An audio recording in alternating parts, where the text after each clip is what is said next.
Good morning, ladies and gentlemen. A very warm welcome to the Student Activity Center, IIT Madras. I am Anshita Hegde, a co-team member of Shastra and your host today. We are gathered here today for the inauguration of IITM Global and Fortnight, the annual fest celebration of IIT Madras. This is followed by an engaging fireside chat that promises thoughtful conversations and valuable insights. To commence today's event, I would request everyone to please rise as we pay respect to our culture and motherland through Tamil Thai Valtu and Vande Matram.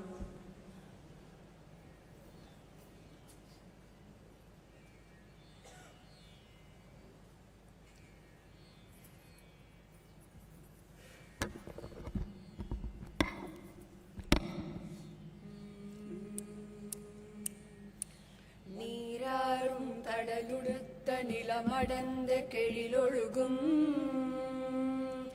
சீராறும் வதனமென திகழ்வரத கண்டமிதில் தெக்கணமும் அதில் சிறந்த திராவிடனல் திருநாடும் தர்க்க சிறு பிறை நுதலும் தரித்தனரும் திலகமுமே அத்திலக வாசனை போல் அனைத்துலகும் இன்பமுற எத்திசையும் புகழ் மணக்க இருந்த பெரும் தமிழனங்கே தமிழனங்கே உன் சீரிழமை திறம் வியந்து செயல் மறந்து வாழ்த்ததுமே வாழ்த்ததுமே வாழ்த்ததுமே வந்தே மாதரம் वन्दे मातरम् सुजलां सुफलां मलयज शीतलां शस्य श्यामलां मातरं वन्दे मातरम् शुभ्रजोत्स्ना पुलकितयामिनी कुसुमित द्रुमदल शोभिनी सुहासिनी सुमधुर भाषिणी सुखदां वरदां मातरं वन्दे मातरं Vande Mataram.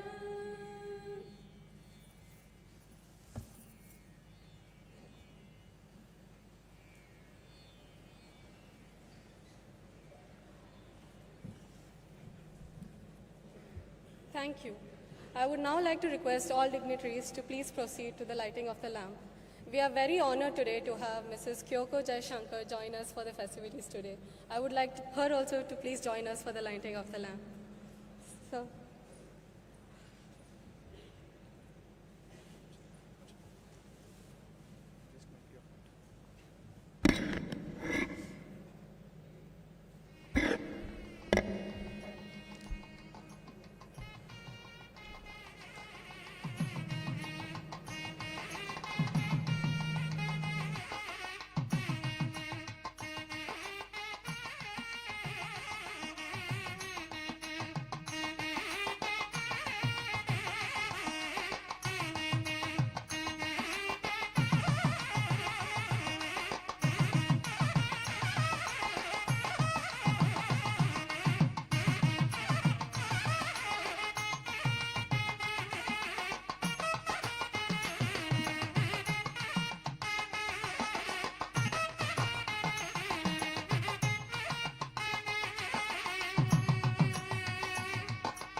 Thank you so much, everyone. Thank you, ma'am, for joining us.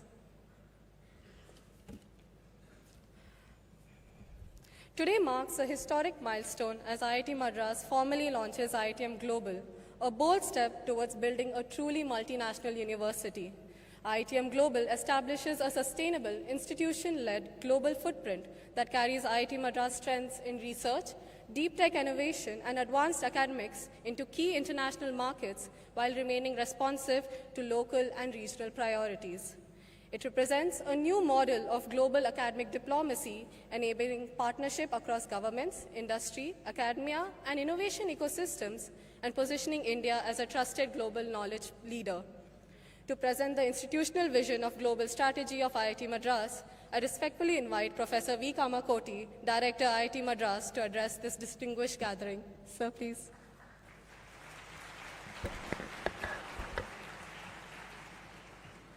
A very good morning to all of you. Please join me with a great round of applause to invite our Honorable Dr. Jaishankar, Ministry of External Affairs.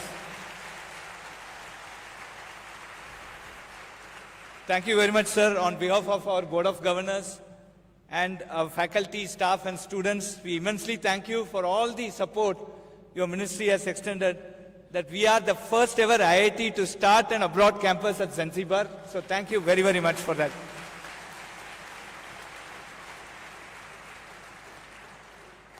Friends, the COVID vaccine has taught us that if you solve a problem for Bharat, we have solved the problem for the entire globe. And with this as a motivation, IIT Madras is today launching the IIT Madras Global, which intends to take our Indian technology to foreign countries. We intend to do technology transfers there. We intend to take our startups there and see if they could get business there. We intend to see if there could be investors who will be interested in our startups, and we are also interested to see if we could do certain joint development agreements. As you will be witnessing today, we have more than a couple of dozens of MOUs that we will be exchanging today.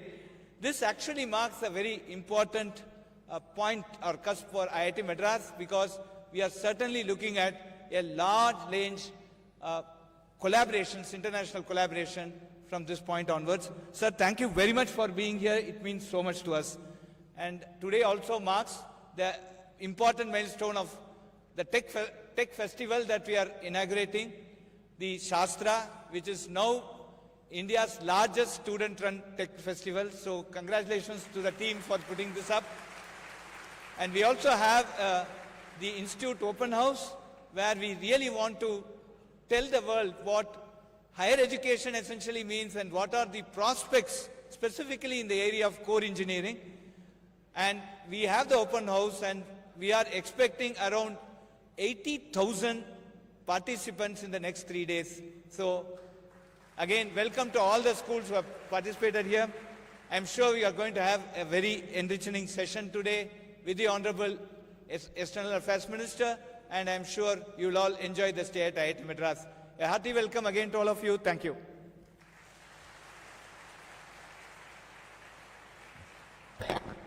Thank you so much, sir.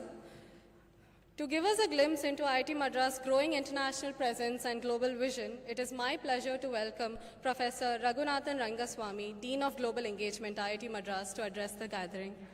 Sir, please.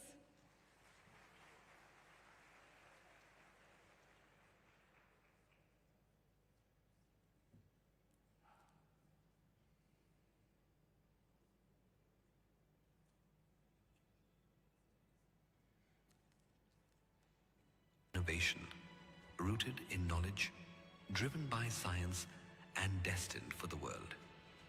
India today is fueling a new knowledge economy with values rooted in peace, tolerance, and spirituality, empowered by high-quality academic institutions like IIT Madras.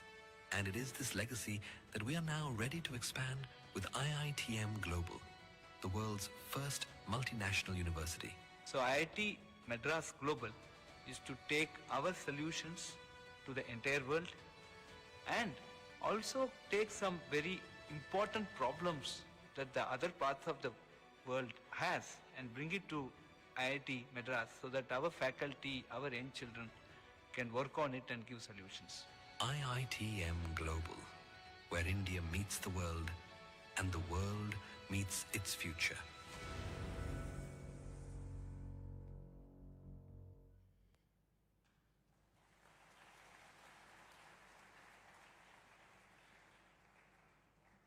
So I'm here to introduce IIT Madras Global Research Foundation, for short IITM Global. The idea of IITM Global is to take 4 pillars of activities that IIT Madras does to the global audience. Next slide, please. So these activities can be put under academic programs, research and consultancy, startups, and intellectual property. In terms of academic programs, we have the world's largest online bachelor's programs in data science and electronic systems. We have NPTEL, which has had more than 3.5 crore learners who have participated in the system. We have several joint programs where international students are starting to get their PhDs and so on. In terms of research and consultancy, IIT Madras is probably the largest university research ecosystem that exists in India. In the last 5 to 10 years, IIT Madras has done sponsored consultancy over 4,500 crores, consultancy for industry over 3,000 crores, and so on. So that tells you the kind of research and consultancy infrastructure that we have here. IIT Madras is an ecosystem which has IIT Madras Research Park, IIT Madras Pravartak, IIT Madras Incubation Cell, and so on. From the Research Park ecosystem, we have had about more than 500 startups that have been incubated. The startups that have gone for valuation, the combined valuation is more than $6 billion of total valuation. So that tells you the scale of the startup ecosystem that we have built. And in terms of intellectual property, we have started to patent about 1 patent a day. Last year, we had about 407 patent filings.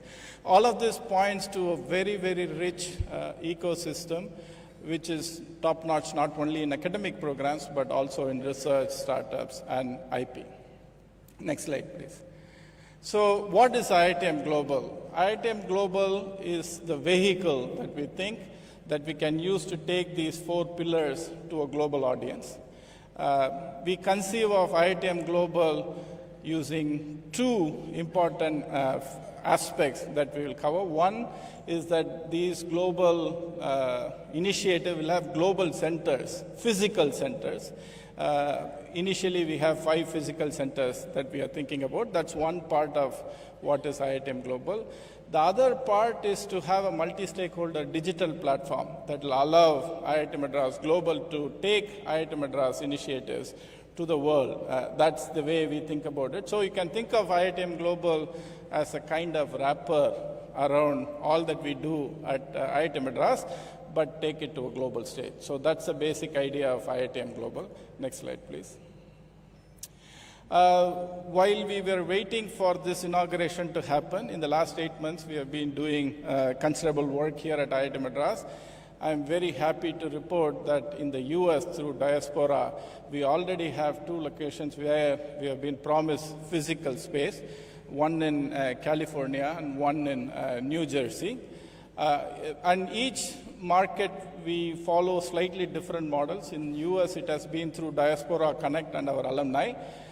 In Germany, we are partnering with TU Dresden, and we are going to have a trans campus, which will also host our IITM Global. In Malaysia, we are working with state government. Already space has been approved, and we are starting academic programs in Malaysia. In UK, again, we are working with a university partner, Durham University, where we are writing an articulation agreement for taking space in Durham. In UAE, we are working with the central government, and we have been promised a $3 million grant for the first subsidiary that we'll announce in UAE soon. Next slide, please. Just in terms of, those were in terms of the 5 centers that we are going to work with. But in terms of the pillars that we are working with, there's already lots of work that we have done. In research and consultancy, we are looking at taking Indian companies through IITM Global abroad, bringing companies from abroad into our fold, and also providing consultancy opportunities for our faculty. International academic programs, we are planning to take our bespoke international programs in quantum, data science, and so on to a global audience. Of course, IP commercialization, since we have several patents that are already existing with IIT Madras, we are looking at how to localize these, co-patent with our partners, and simply expand commercialization activities as far as IPs are concerned. And startups, we have commitment from several players for initial seed grant for these startups and so on. So there's a lot that has been done. We've been waiting for this inauguration to really run with this and do implementations. And I'm really thankful that our Honorable External Affairs Minister, Dr. S.Jaishankar, has agreed to inaugurate IITM Global. I hope that this initiative becomes a big success. And we hope that other institutions in India pick up on at least some of these aspects of what we are trying to do. And as we go along, obviously there are going to be hardships, there are going to be learnings and so on. We will be very, very happy to share those to the institutions that would like to pursue things like this. Finally, I just want to say this is an initiative to really showcase Indian institutions. We have very, very fine Indian institutions. And we hope through initiatives such as these, our Indian higher education institutions find their rightful place in the global knowledge landscape. That's the basic idea of IITM Global. Again, I'm very thankful to the External Affairs Minister for being here and inaugurating this. And I hope this becomes a big success for IIT Madras and India. Thank you very much.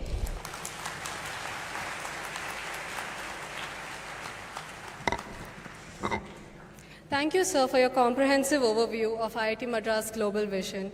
Moving from vision to action, we now proceed with the signing of Memorandum of Understanding between IITM Global and dignitaries across the globe. To formally announce the MOU signing, I would like to invite Mr. Thirumalai Madhav Narayan, CEO of IITM Global Research Foundation. Thank you.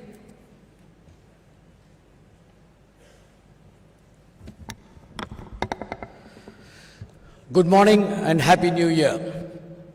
External Affairs Minister Dr. S.Jaishankar, Director of IIT Madras, Professor V. Kamakoti, respected Deans of IIT Madras, Advisor, Co-Curricular Affairs, delegates from foreign governments, embassies, consulates, leaders from the industry, academia, startups, and the global innovation ecosystem.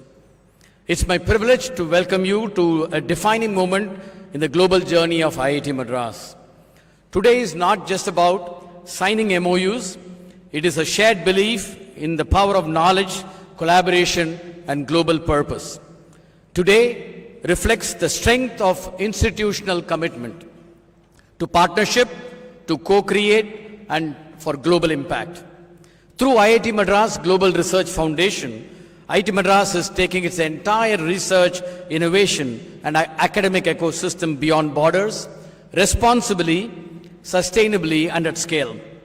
The MOUs being announced today span governments, universities, industry leaders, investors, and innovation platforms across 5 strategic global regions.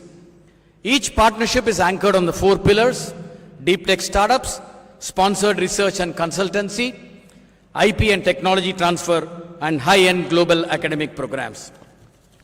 May I now request External Affairs Minister Dr. S.Jaishankar, Director of IIT Madras, Professor V. Kamakoti, Dean of Global Engagement, Professor Raghunathan Rangaswamy, to step forward for the MOU exchanges.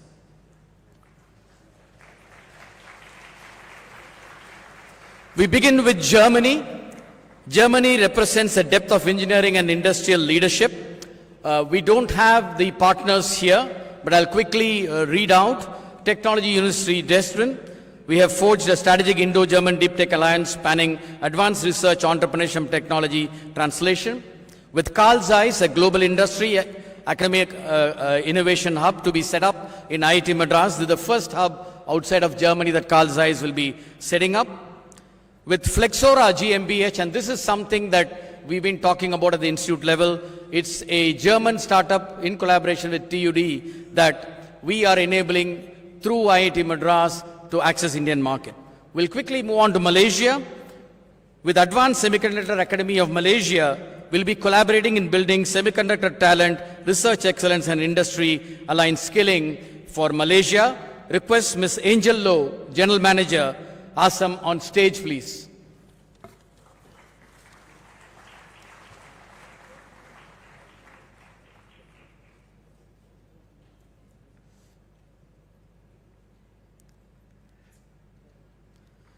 Thank you. Next, we have with Aisling Malaysia, collaborating to establish a hub for high-end skilling and academic programs to address talent gaps and driving employability in Malaysia. Request Mr. Akhil Gupta, board member Aisling, on stage, please.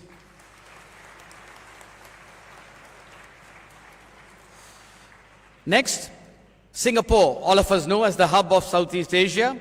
So we are partnering with Gates APAC Singapore, a partnership to accelerate global scale-up pathways for Indian deep tech ventures across the ASEAN region. Request Mr. Ashish Kapahi, Executive Director, Gates APAC, on stage, please. Next, in the Middle East, we have United Arab Emirates.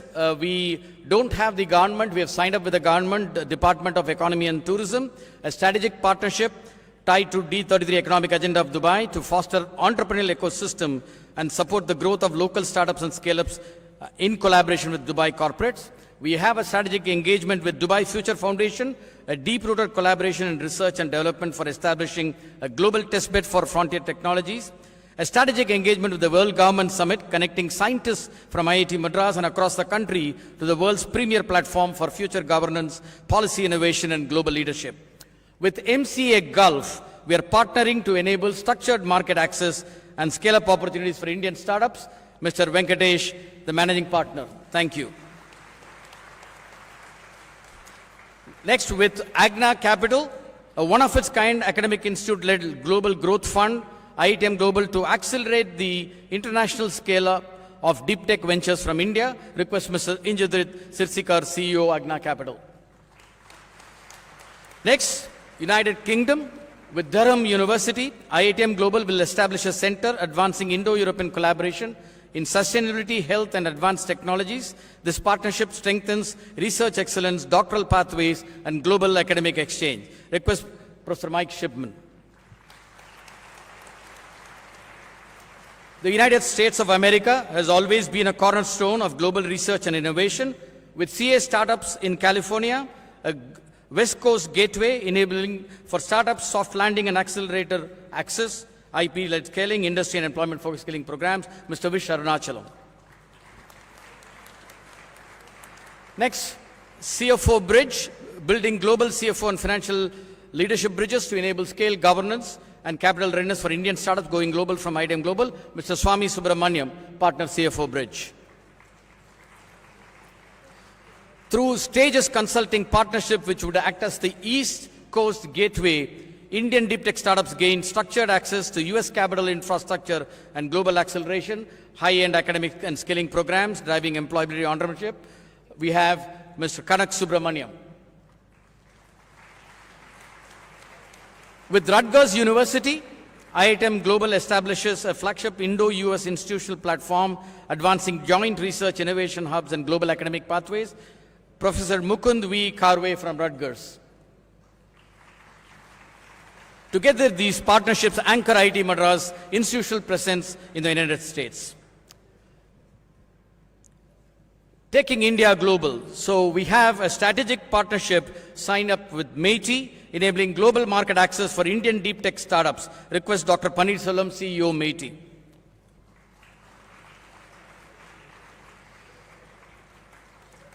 Next, NCRT. This is an education that has been reimagined platform called Parak on a national scale through research-driven pedagogy and digital innovation. This will go to move to global deployment partnering with IITM Global, starting with Africa. We don't have them here today, but just wanted to announce. Next, with Coromandel International, a corporate R&D hub to be established at IIT Madras Research Park, enabling deep industry academia collaboration in research and innovation. Mr. Narayanan Velayan, whole-time director, strategic sourcing from Coromandel. SQ1 India, this is a partnership to advance cybersecurity research, products and digital resilience for national and global systems, leading to establishing a COE at IIT Madras and eventually taking the competency global, Mr. Satish Narayanan, co-founder and CEO, SQ1. Next, Strat Infinity India, a GCC enabler, a partnership to enable global capability centers and enterprise innovation platforms for multinational expansion into India through IITM Global. Request Mr. Bala, CEO, Strat Infinity. IIN Indian Angel Network is next, and we know all about them, catalyzing capital for scale-ups and deep tech valuation. IITM Global is enabling a knowledge partnership to help curate and mentor startups, Mr. Brendan Feroz. With IdeaBas as a knowledge partner for an inclusive innovation platform, nurturing grassroots entrepreneurship from across the nation to be scaled globally, Mr. Mudit Kumar, co-founder IdeaBas. And last but not the least, our own IIT Madras IC incubated startup Galaxy, which is into the area of next generation Earth observation technology, will go global with Africa as the first region through proposed ground stations and AI Center for Research, Mr. Suyas Singh, founder and CEO.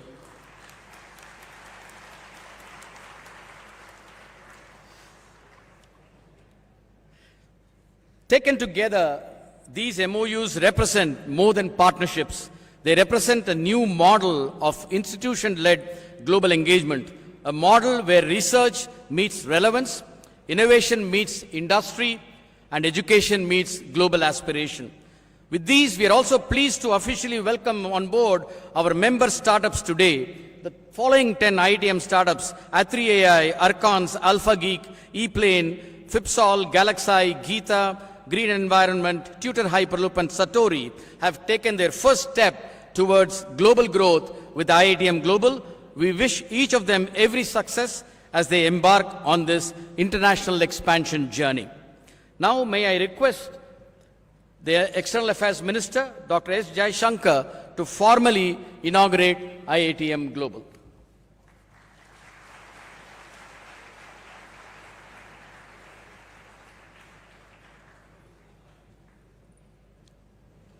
We are now officially launching IITM Global.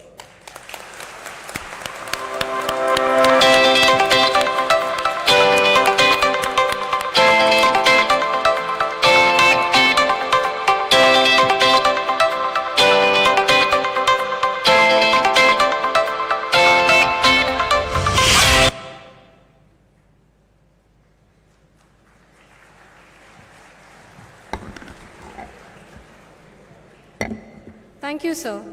With the inauguration of IITM Global Center, we mark an important step in expanding IIT Madras' global presence and collaborative vision. Building on the spirit of innovation and connectivity, we now turn to a celebration that embodies the same values through student-led excellence. Fortnight, the annual fest season of IIT Madras. I would now like to invite Professor Satyanarayana N. Gumadi, Dean of Students, to give insights on this IIT Festival Fortnight to our guests. This is the convergence of 3 events. Looking to hear from you, sir. Sir, please.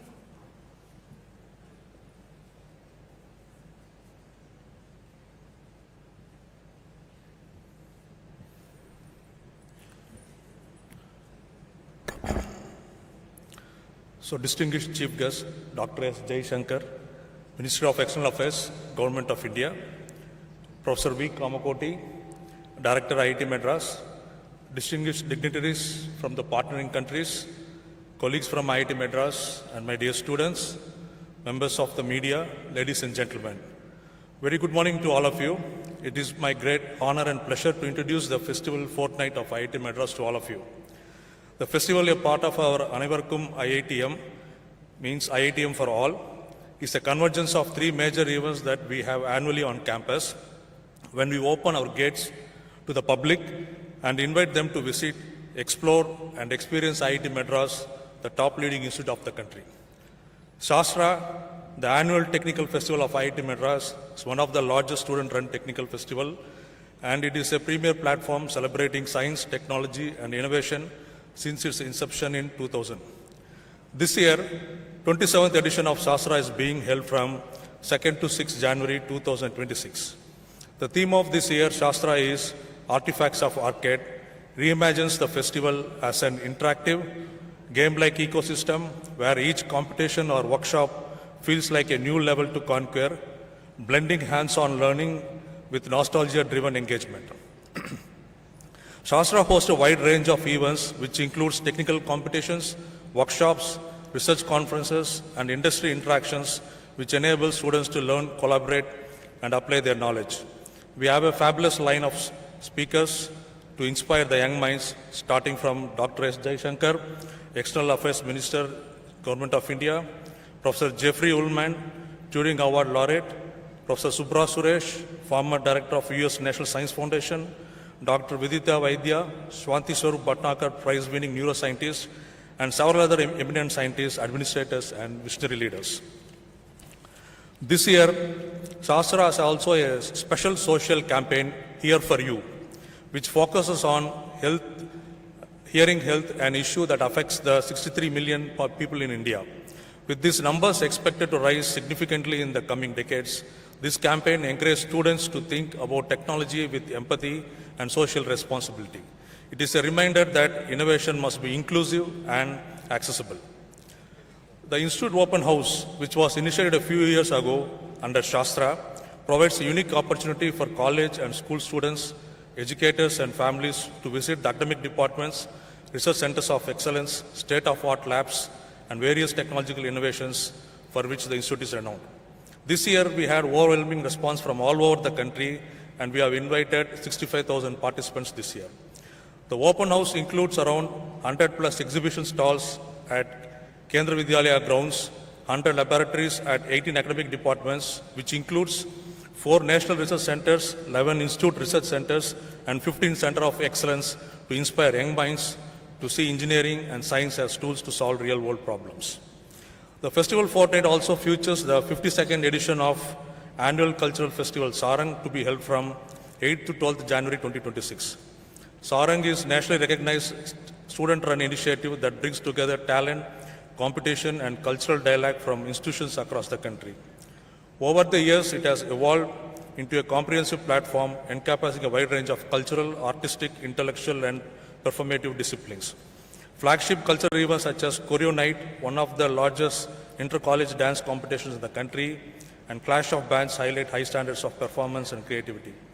In addition, Sarang offers a broad spectrum of competitions ranging from literary arts to gaming, ensuring participants across the interests and disciplines. This year marks the introduction of the Sarang General Championship, an inter-college contest designed to reward consistency and excellence across multiple events. Sarang also hosts the IIT Madras Model United Nations, which familiarizes students with the principles of diplomacy, negotiation, and global affairs through structured debate.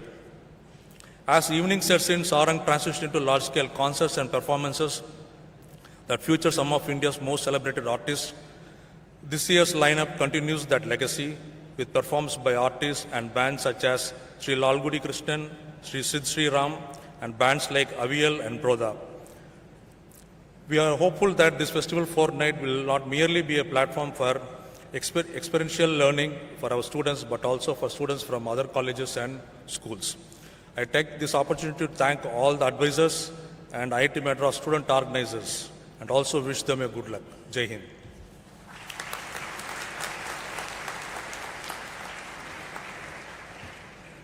Thank you, sir. We now have a small video of the glimpses that are there in Shastra for the next 5 days. Before watching the snippet, I request the dignitaries to be seated in the bowl area. I would request the External Affairs Minister to please be on the dais as we are awaiting the fireside chat. And I would also request Neeta Jain to be on the dais. Thank you so much, sir.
We will start the fireside chat soon.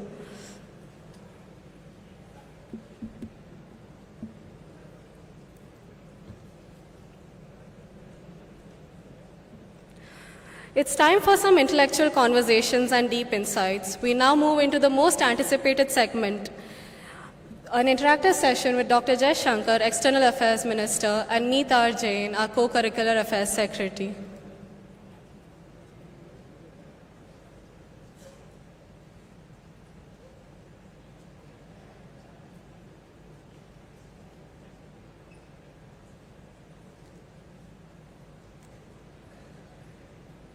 I'm here, you're there?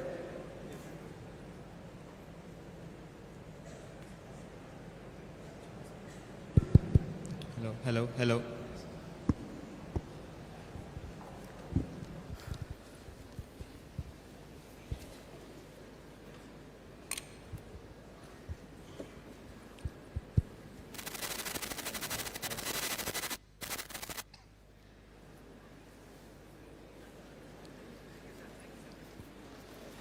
So, thank you.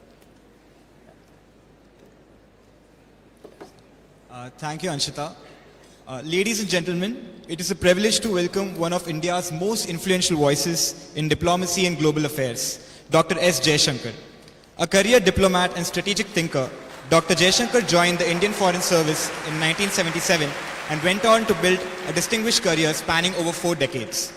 He has represented India at the highest levels as ambassador to the United States, China, and the Czech Republic, served as the High Commissioner to Singapore, later as India's Foreign Secretary, and since 2019 has served as India's Minister of External Affairs, where he continues to shape and advance India's foreign policy on the global stage. Widely respected for his clarity of thought and articulation of India's interests globally, Dr. Jaishankar plays a central role in India's engagement with the world. Sir, we are honored to have you with us today. The pleasure really is all mine, and I can't think of a better way to start the new year than being with all of you. And I'm really delighted to be not just in IIT Madras, but to be part of an event which is actually led by students. Thank you for your kind words, sir. So if we may start with the chat, sir. Sure, please. Beginning with the formative years, sir. Since you come from a household steeped into strategic thinking, did you ever feel a sense of inevitability about joining the Indian Foreign Service? Or was there a moment in your life where you almost chose a completely different path? No, I don't think there was a sense of inevitability about anything. Life is not like that. I think when I was your age, I was probably less knowledgeable than you, but probably as, probing my way or trying to figure out for myself what I would do in life. After the event, a lot of things would look it's a kind of post facto rationalization that looks like, oh, you knew that it was going to go on that trajectory. But believe me, when you are a vehicle on that trajectory, you don't actually have that sense of certitude and of finiteness. I think it was a combination. I mean, it was an interest, yes. It was an interest, and I'm normally very conservative about giving advice to people.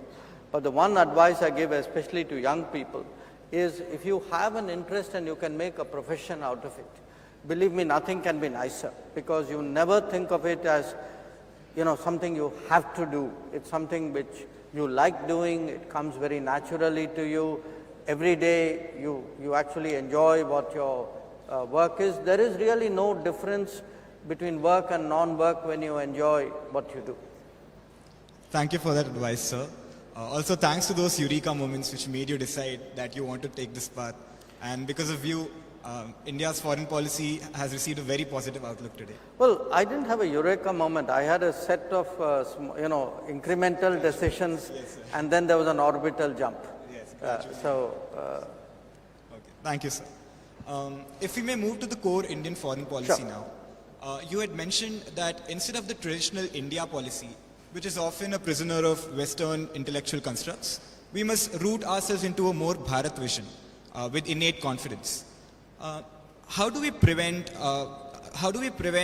this from being misread by our Western partners as an anti-Western move instead of just the pro-Bharat evolution?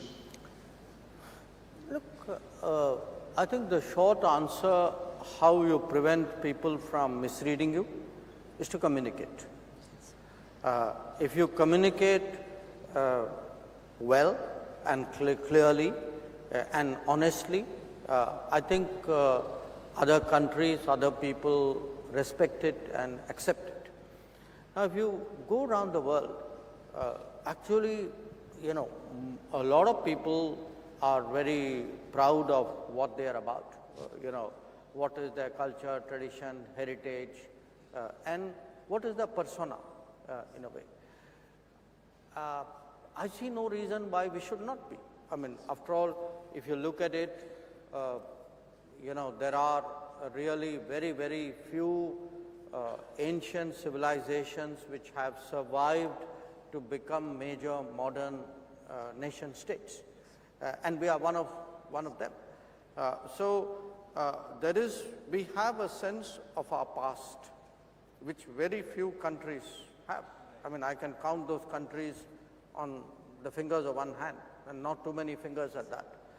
So we have, there is a lot that we have which is in us. It's something which is inherited, it's part of our belief system. Nobody needs to teach us that. You actually, in many ways, you pick it up, in your surroundings, in your homes. It is there in our language, in the concepts and metaphors we use. So how do you actually bring, it's like almost you have tools inside you, but you are not using those tools because your education system or the dominant intellectual stream is replaced it with some external tools. I have nothing against those. I mean, they also add to your capabilities. But how do you bring out those internal, tools and mechanisms and creativity and energies which are inside us and express them? And it's again part of an evolution because, after all 200 years, after a Western dominated world, it is now 80 years since much of Asia and Africa and Latin America regained their independence. And in those 200 years, their own cultures got suppressed. So I think your question, how do you make sure this is not anti-Western? I think it's non-Western, and it's important for us to explain to the West that, look, there was a period of distortion where the natural diversity of the world was suppressed, and that diversity is now returning, and that diversity doesn't have to be threatening. That diversity will coexist with the West. In many ways, it would actually reinforce a lot of things the West believes in. One example which I cite in one of my books is it was our decision to opt for a democratic political model, which actually made the very idea of democracy as a universal political concept. That had we not gone that way, I think the democratic model as we know it would have been actually very, very regional and very narrow. And I would say it's our right, I would say almost a duty, our obligation to, express our thoughts and our values and our culture and our history. But it can be done in a congenial partnership kind of way, because I think that partnership with the West is important. I think it is very much a way of how we shape the world. Thank you for that, sir. It actually reminds me of an excerpt towards the end of your book, Why Bharat Matters, where you mention in the passing years, India is definitely going to matter because India is turning more Bharat. And I think that message is very clear now as we rediscover our heritage and the messages from that. Thank you, sir. Sir, speaking of recent developments, we have seen how India has had a considerably increasing impact globally, be it with its adapting the role of Vishwamitra and its neighborhood first policy. However, this also shoulders newer responsibilities onto us like vaccine Maitri, while we also have to accelerate our self-growth to become the Viksit Bharat by 2047. How do you think we can strike a line between India's global credibility and maintaining the immediate domestic deployment of our resources for our growth? I don't see that as a either or choice. If you look at the history of the world, countries have not grown by saying, I'll grow at home and I'll have nothing to do with abroad because it's a waste of my resources or it's a subtraction of my resources and energy from home. In fact, countries have grown by growing at home, then engaging abroad, leveraging the international environment, in a way contributing to it, gaining from it, and to me being, see, when we again use this word so sometimes so casually, Vasudhaiva Kutumbakam, what is actually the messaging of that word, of that term? The term is that we have never considered the world as an inimical or a hostile environment from which we have to defensively protect ourselves. Now, yes, we have limitations on our resources, less than we had, say, 20, 30, 40 years ago. But nevertheless, we do.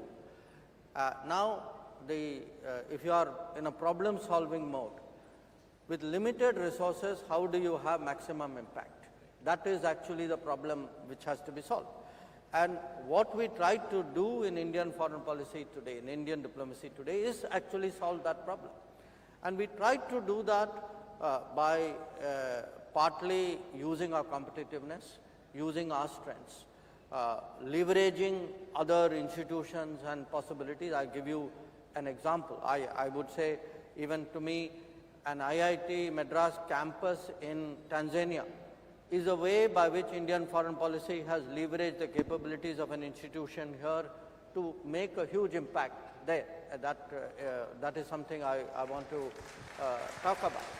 But I would, make this statement.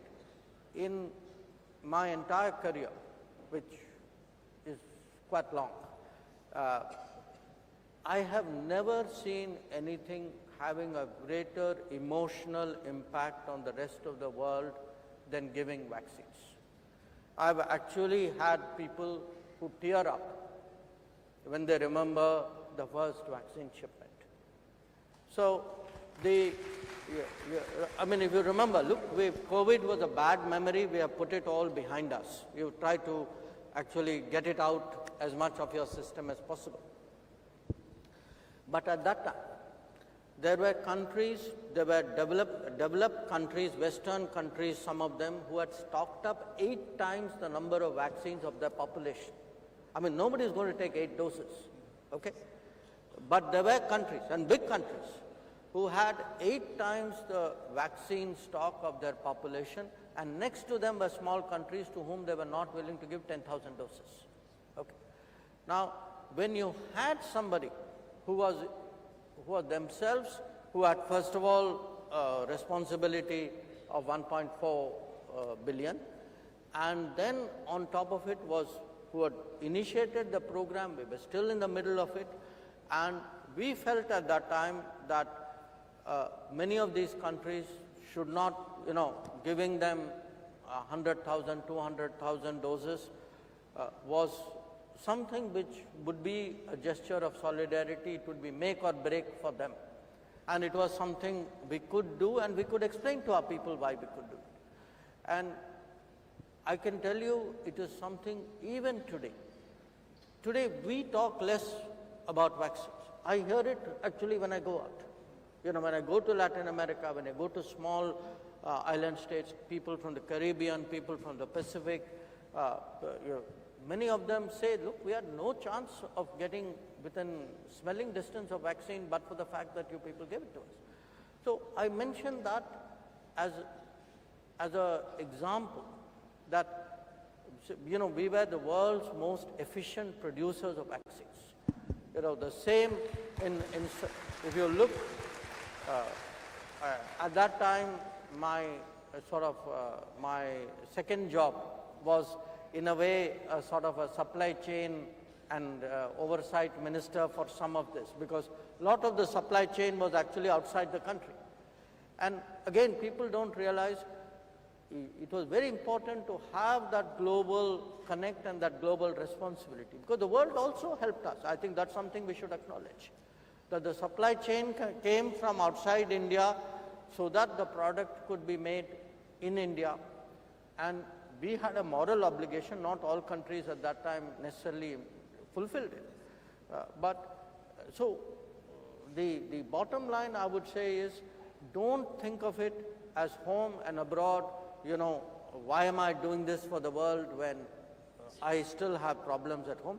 We have to, you know, steady up at home, we'll build up at home, but at the same time, you don't not do foreign policy because you got domestic problems. You know, they've got to walk hand in hand.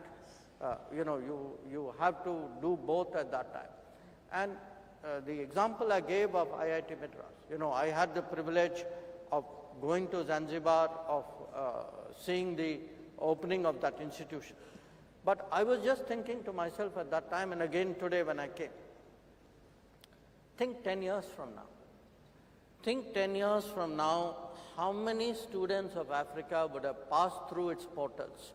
Look at the impact that we would have on the minds of people who in their own countries would be economic and technology leaders. It's an investment beyond value.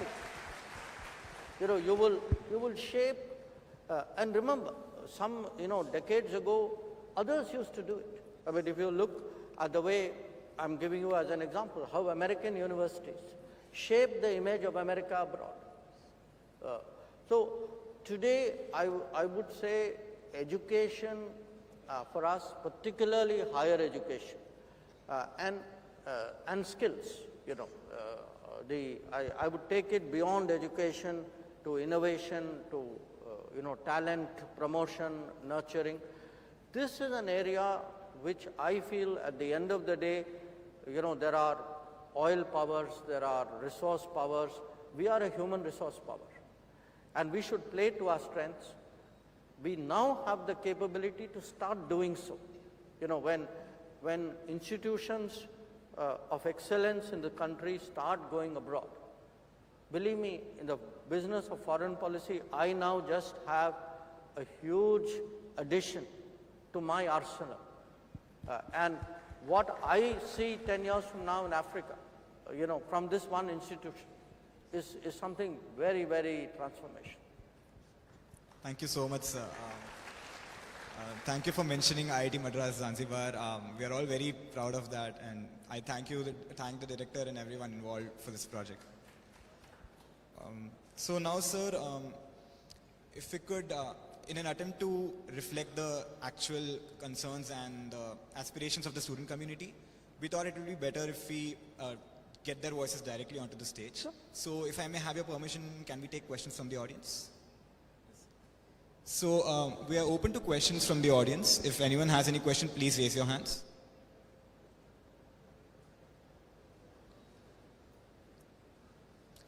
Can we have the gentleman over there, can someone please give the mic to him?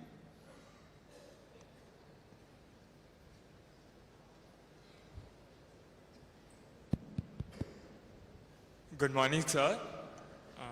My name is Zaira Gandhi. I am a second year BTech student pursuing civil engineering here at IIT Madras. My question to you, sir, is that our neighborhood is often shaped by asymmetry and volatile domestic politics. Given the recent security and political shifts in Bangladesh, which was underlined by the fact that you visited there 2 days ago, how is India recalibrating its neighborhood-first policy while maintaining a stature of non-interference and protecting our security interests? Thank you. Thank you. Yes, I was there in Bangladesh just 2 days ago.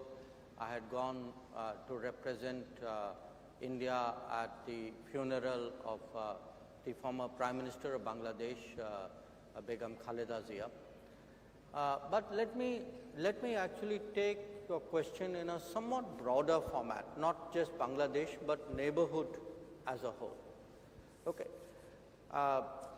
We are blessed with a lot of neighbors of various kinds.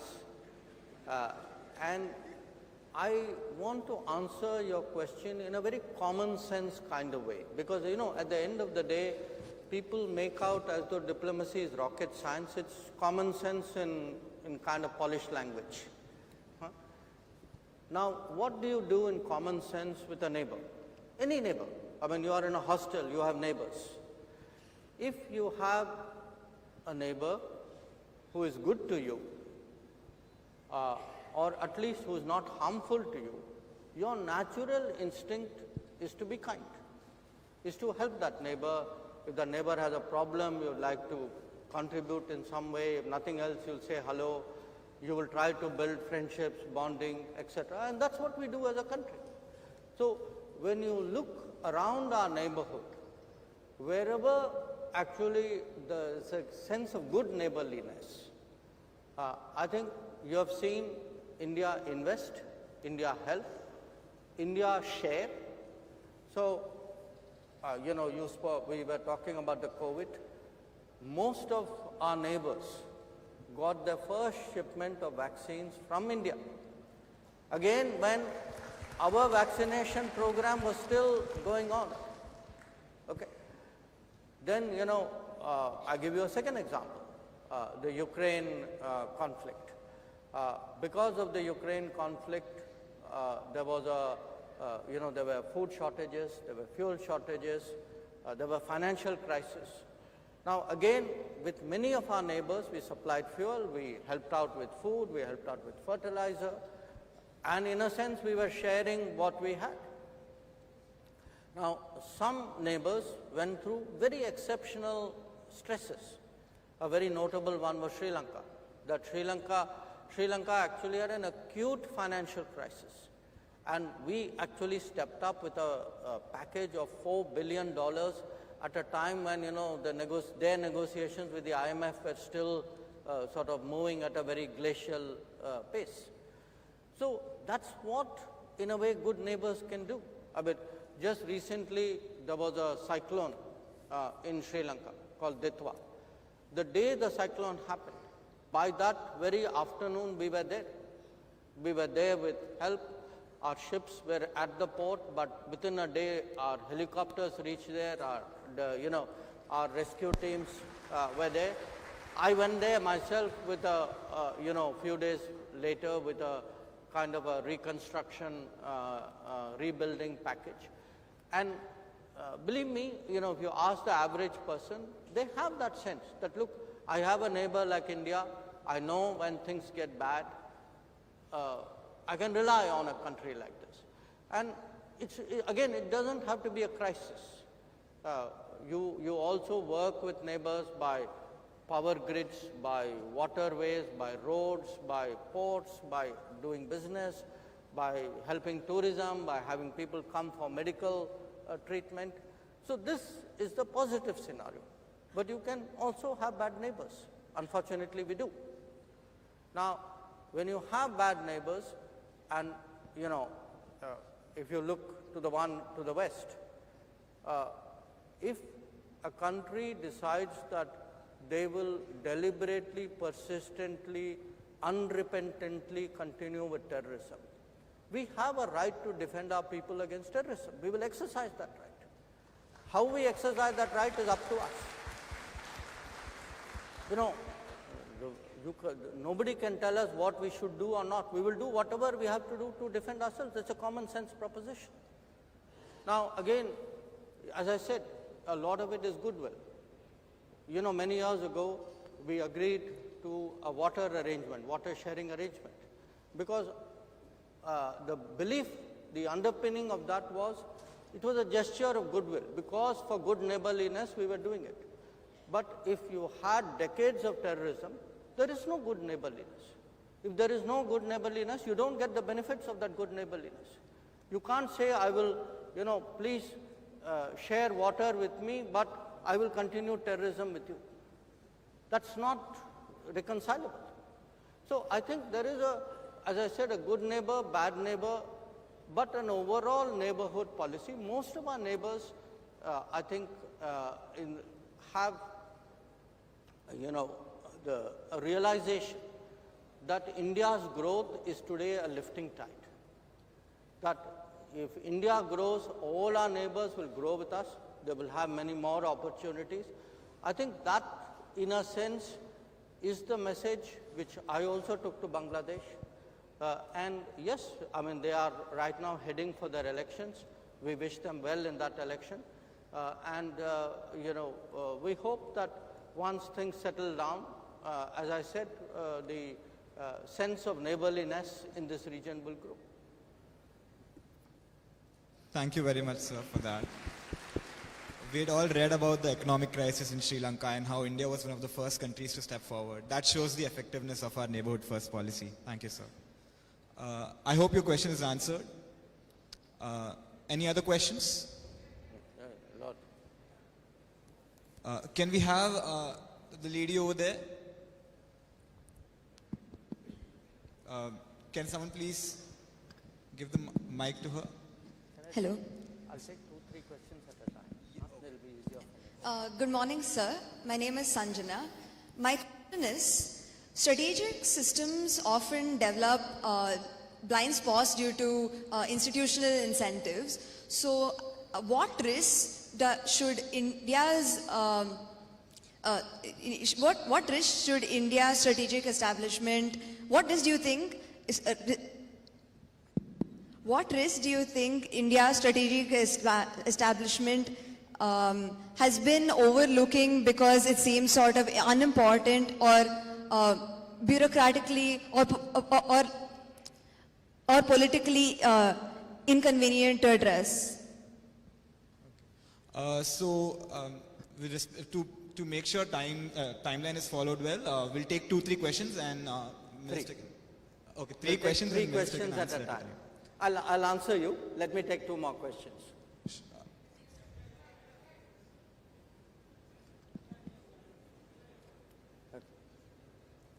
Can we have the lady over there ask a question, please?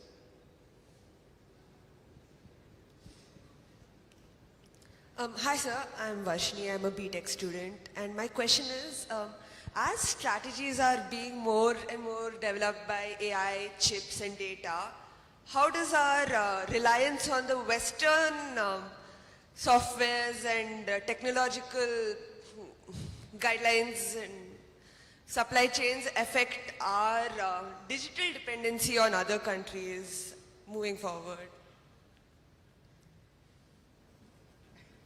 One more. Anyone else? One last question before we answer. Sure.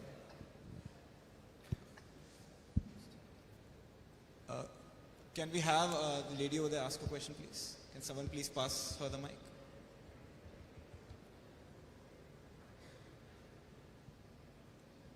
Hello sir, I am Diya Lakshman. I study in class 10 at Kendra Vidyalaya IIT Chennai, and I would like to ask, as we know, diplomacy is often a game of high stakes patience. So I would like to know how you personally unplug or find clarity when you're in the middle of a multi-day international summit.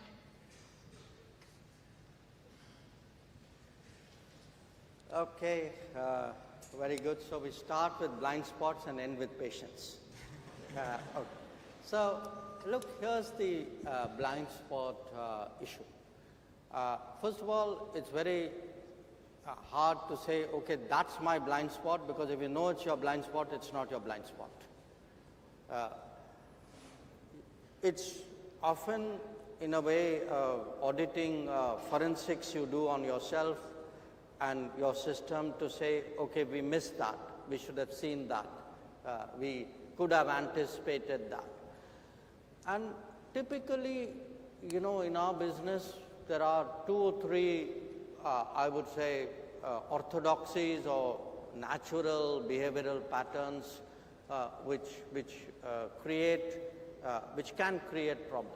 You know, one, there's a natural tendency to extrapolate the past. Okay, we are all empirical. If I met you 10 times, the 11th time, it's very natural, I believe, that you will behave more or less like you did the previous 10 times. So when there are sharp departures, for whatever reason, the departure can be technology, the departure can be politics, the departure can be some, event, of a new disruptive nature, that can actually lead one astray. The other is, again, it's also a tendency when we look even at progress. We benchmark ourselves against ourselves. If you had a set of B's, okay, and then you hit an A minus, you're very happy because you say, okay, I got out of B's, I've hit an A minus. Now, the problem is in the next institute or the next desk or even the next student may have been actually hitting A's before you, so your A minus may not have the value which you think it does. Most blind spots fall in one or the other category. These two tendencies which are very common. But you can have, as they say, a black swan is a blind spot which you really didn't see coming. That it came as a combination of circumstances which was very unique and presented someone with a challenge. I would say today the possibility of this growing is quite high because world is today being disrupted on so many variables at the same time. Somebody in the next question, somebody mentioned AI, for example. But if you look at technology, you look even at supply chains, you look at economic policies, you look at climate events, pandemics. Just think of the last 5 years. Everything which people said, oh, you can have wars, but in this day and age, you can't have long wars. Nobody can afford it. By the way, there's a long war going on right now, which is into its 4th year. People said, oh, some regions, they will never change. Look at the Middle East and see how much it has changed. We said, oh, we are so interdependent, nobody is going to really mess around with trade because we have too much locked into trade, nobody is going to take the risk. Guess what? Somebody took a big risk. So, I would say today, one way of dealing with blind spots is to try to continually update your risk assessments.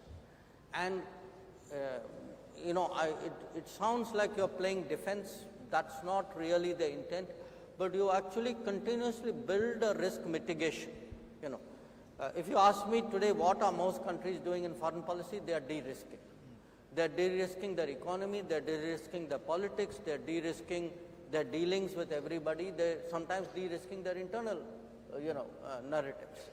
So that's really right now a very, very big challenge. Moving on to the broader issue, not just AI, but what you say, supply chains, how, what are the risks of relying on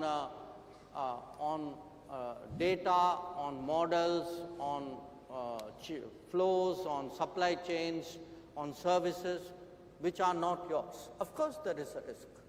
There is a risk because whoever is influencing it or controlling it or supplying it, they have an agenda. Everybody in the world has an agenda. So don't expect them not to use it. So part of, when we say Viksit Bharat, when we say Atmanirbhar Bharat, the whole idea is to motivate ourselves, and I say this to all of you, it's particularly your generation because it's in your lifetime that Viksit Bharat is going to be achieved. That how do we build our systems and our, in a sense, self-reliance?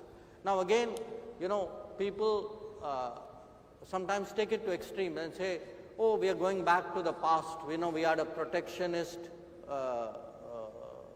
sort of period which didn't work out so well for us. I agree. You know, we had issues in the earlier decades. But that doesn't mean you open up all your doors and windows and let anybody who wants to walk in come into your house.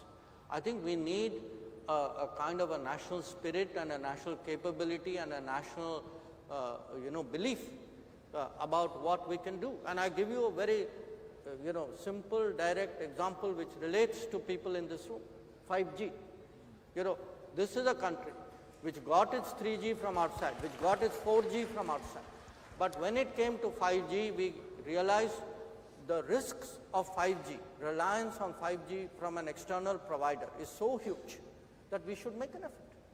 So today, if you look at telecom, if you look at space, if you look, you know, at, you know, I'm really very happy that the defense sector today has opened up so much more to innovation and to private enterprise and to creativity.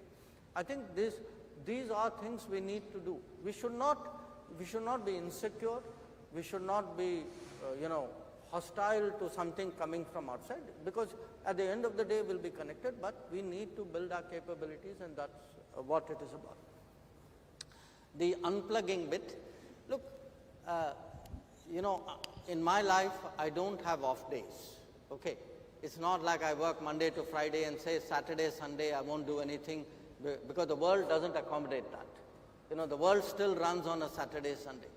And often my Friday is somebody's Saturday, and you know, my Monday has to be somebody's Sunday. So my life is very mixed up. It doesn't operate on a single time zone. And as I said, there is no off switch, on switch. So what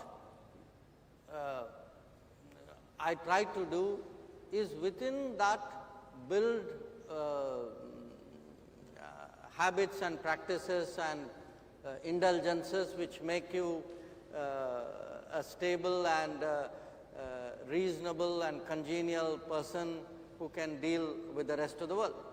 So I do what normal people do. You know, I listen to music, I read books, I watch movies, I see sports. So, I mean, most of the time I'm very normal. And that normalcy, I can tell you, I mean, in a way, if you build it into your routine, again, I'm sorry, I'm sliding into advice giving, which is not my normal, but if you build it into your cycle, you know, if you build a physical routine into your cycle, you build you know, give yourself some time to read, write, think, talk, watch. I can tell you your daily routine itself is so balanced that you don't need to unplug, but my wife is sitting here and she may contradict me. So thank you for those tips, sir. I'm sure a lot of us can adapt these techniques to make smarter decisions.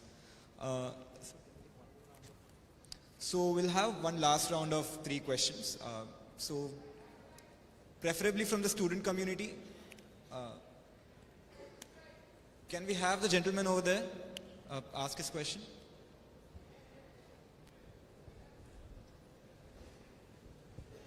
Towards the front.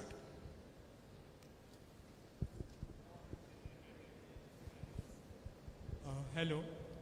Hi sir, Akshat here. I'm a student here at IIT Madras. I wanted to ask what strategies is India pursuing to handle the global mobility of Indian researchers and engineers while also incentivizing on the long-term talent retention here in India? Anyone else? Can we have the lady over there ask a question, please?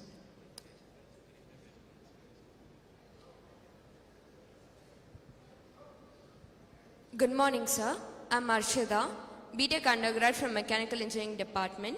So my question is, given the growing importance of technology, talent and trust in shaping global trade and influence today, how can India's top academic institutes and research institutes leverage global collaboration to increase the country's soft power?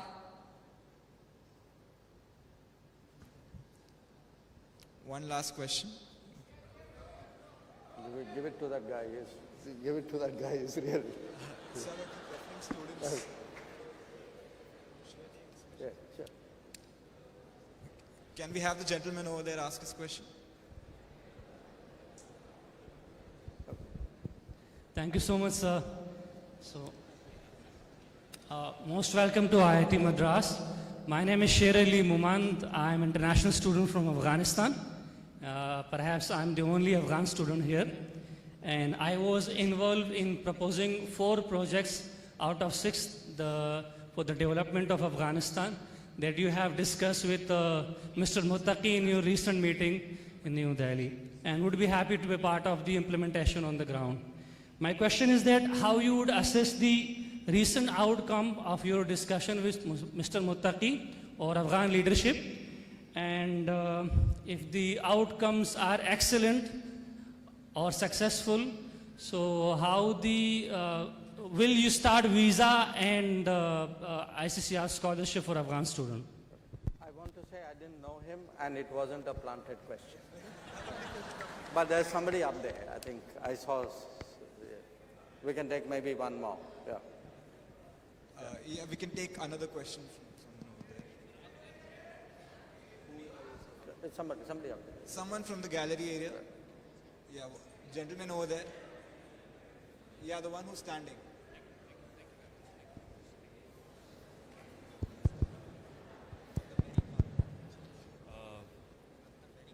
I'm speaking. Hello.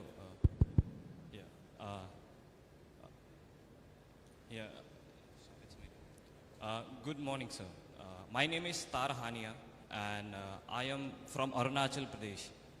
And I am also the student president of the Northeast Society here in IIT Madras. And I have one question for you. So my question here comes from China's behavior to the people specifically from Arunachal Pradesh. In this November 2025, there was a lady who was traveling to China and her passport was seized. She was considered and told that she was a Chinese citizen, and she was blocked in the airport itself. And this is not the only instance. In 2007, and also prior to that in 1980, there was one instance like this.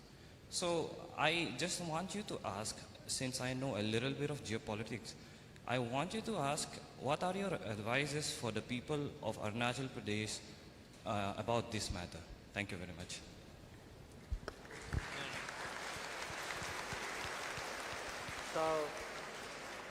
So let me start with the first question on global mobility of researchers.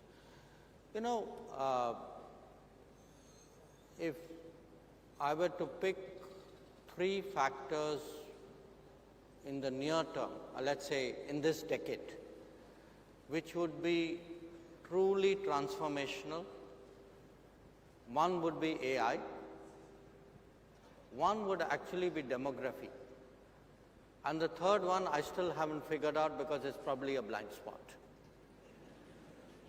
But demography is one of the hugely underestimated factors today in the state of the world. You know, anytime you have some spare time, just look it up.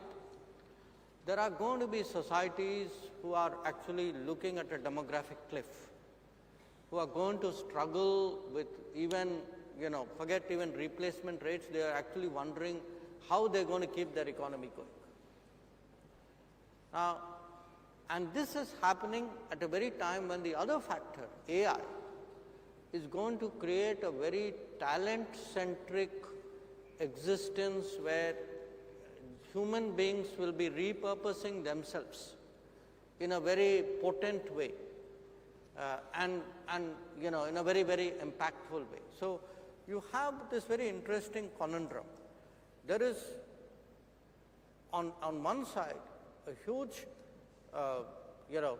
capability that is very visible. It's latent, but it's getting realized every day. But at the end of the day, yes, it requires compute, yes, it requires energy, but it requires talent. On the other side, you will have this very uneven talent pools, talent shortages. So how does the world actually try to balance out this spike in demand which is going to happen with the uncertain availability of it? And the only way is mobility. Now, mobility has issues because particularly irregular mobility can create backlashes. We have seen that happening in some cases. And again, on mobility, the social insecurities which are created by irregular migration, they counter the demands of the economy, the demands of technology. So you will have a scenario where, yes, there will be global mobility of people, but there will also be global mobility of tasking. That in many cases, enterprises or employers or people themselves will say, universities could say this, fine, you are in IIT Chennai, why don't I share this with you and why don't you work on this and let's see how it works between the two of us. So, the tasking will also be far more mobile. Now, in some cases, you can't change it. If you're running an airline, you have to have somebody on a flight. On a cruise ship, you have to have. If you're running a hotel, you need people to manage the hotel. And by the way, each one of these jobs is today seeing enormous mobility. When I travel out, which I do a great deal, one big change I see is I see far more Indians today in different professions and different positions than I have seen ever before in my life. Because that is one sign today of that demand and that mobility which follows. Now, when it comes to researchers, again, I don't think we should look at it as a zero-sum game. It's not like somebody goes out to work means we have lost them. Because experience has actually shown many of the people who've gone out have actually fed back in, triggered, they've been catalysts, they have been contributors, they have been pathways to building relationship. And this is the reality of it. The world will not be more autarkic. The world will be more globalized, but within the globalized, the really powerful centers will be, of course, more self-reliant. What will define a pole in a multipolar world is the pole, by its very definition, will be relatively much more self-reliant and sizable than competing nations. So I think this is a reality which awaits us. I see that trend actually growing. And flowing from that, the second issue, which is global collaboration. Again, there are, often when we think of global collaboration, we are psychologically inclined to think ourselves as takers. I think we need to gradually grow over that. We are also contributors. Many of the very examples I cited to you, if you have an IIT Madras campus outside India, you are a contributor. If you have a rescue force or a disaster response force which goes out somewhere, you're a competitor, you're a contributor. So one of our challenges is going to be today, how do we shape the world not only economically, not only security and, but also intellectually and in terms of knowledge. And it is, I think, the issue over the horizon that we need to address. On our friend from Afghanistan, look, I just want to say this. We have, as you know better than me, centuries of relationship with Afghanistan, which is very societal. There may be governments and regimes which have gone up and down. I think at the end of the day, we need to address some of the challenges because Afghanistan is going through a very difficult time. And they need to be addressed from the perspective, there's a kind of a people-centric or a societal-centric perspective that we need to do. And today when, we work with Afghanistan on development issues, on issues like, vaccines or food or even pesticides, these kinds of things, health, it is driven by that logic. And I had a very good discussion with my counterpart there, and it's something which I expect to see. Finally, the last question. Look, yes, there was this incident about one of our nationals from Arunachal Pradesh, a lady who was transiting through China and who was, arbitrarily detained and, in a sense, I would say harassed, inconvenienced, to put it very, very mildly. And we actually protested about it. And we not only protested about it, we also made the point that, look, there are two issues. By doing this kind of thing, nothing is going to change in reality. Arunachal Pradesh is and will always be part of India. And no, this kind of tactics is not going to change anything on the ground. But there is a larger issue. There are international conventions and regulations which govern the transit of people, and, we expect countries to abide by it. But I think this is an issue where we have a very firm and a very clear stance, so I hope you are very reassured on that score.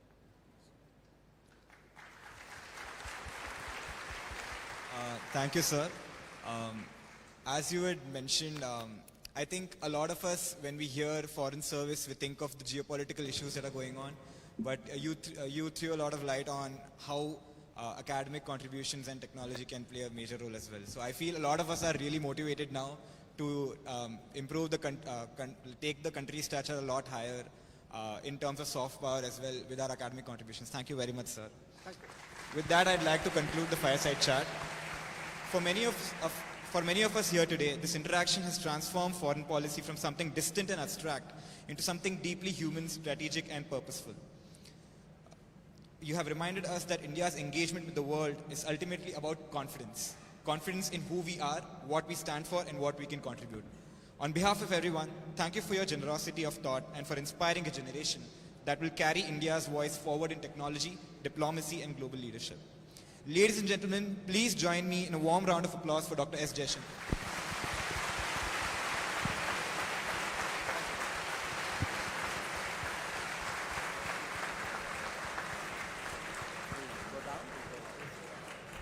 As a token of our immense gratitude, I would like to request our director, Professor V. Kamakoti, Professor Satyanarayan, Dean of Students, Professor Murugayan, Advisor Co-Curricular Affairs, and Professor Sushanta, Advisor Cultural Affairs, to join us on stage and present the memento.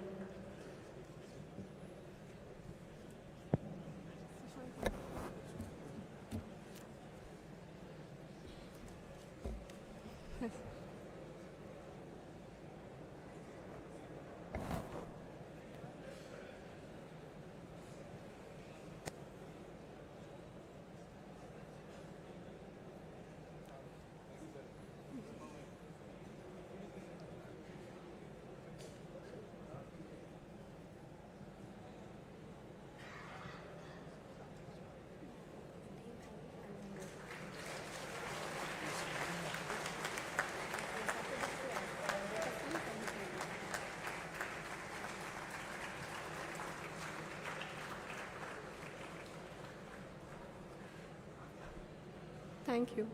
I would also like to request Professor Raghunathan, Dean Global Engagement, to join on stage, along with Mr. Thirumalai Madhav Narayan, CEO, IITM Global Research Foundation, to present IITM Global Booklet to Director and Dr. Jaishankar.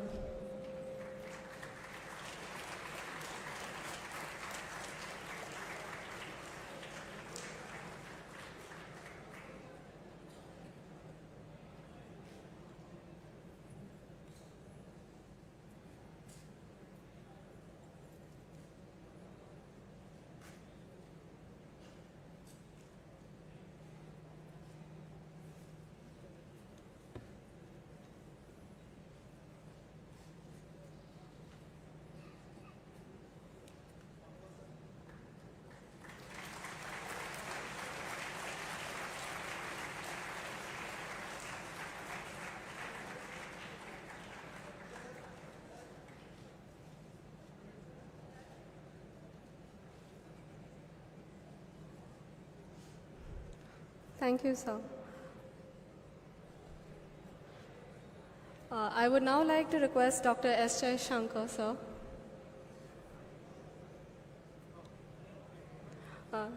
Yes. Fine, I would like you to please sign the Spotlight lecture book commemorating today's occasion in our archives. I request Tirukati, member of Shastra core team, to present the ledger.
As we approach the end of the program, I would like to request Professor Murugayan Amirthalingam, Advisor Co-Curricular Affairs, to deliver the vote of thanks.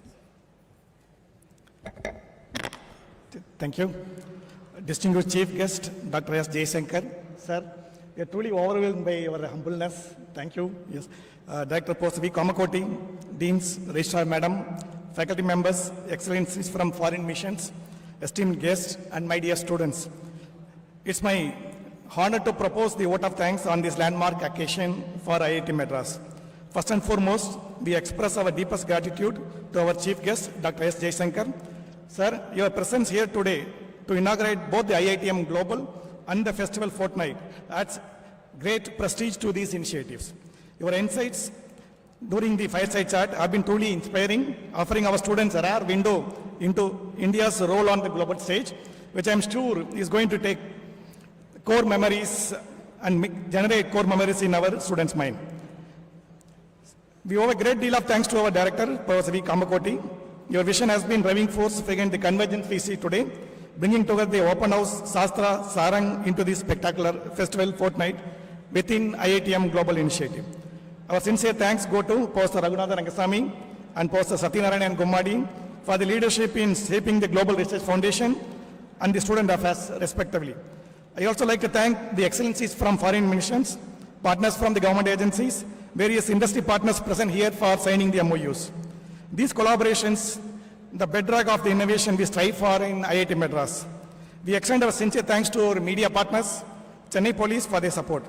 A special word of appreciation goes to the students organizing team of Shastra, led by Neet, Thiru, Anshita, Gayatri, et al. Thank you guys.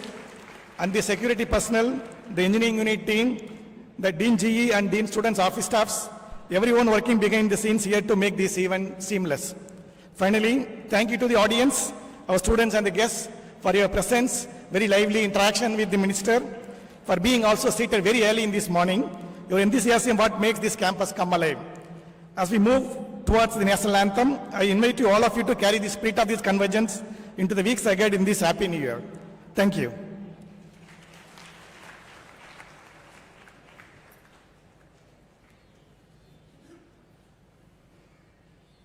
I request everyone to please rise for the national anthem.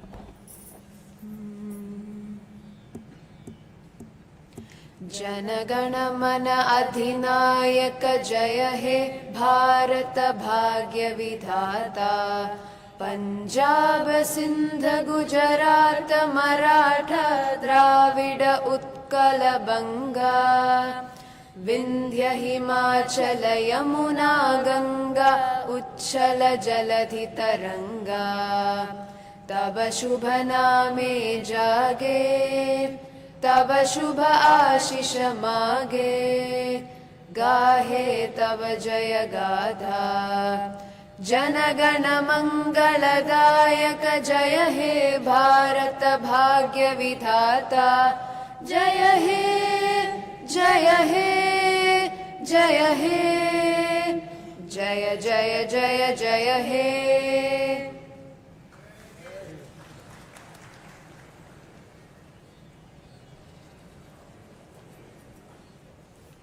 Thank you everyone for your presence today. I request everyone to kindly be seated and wait for the volunteer guidance for the exit.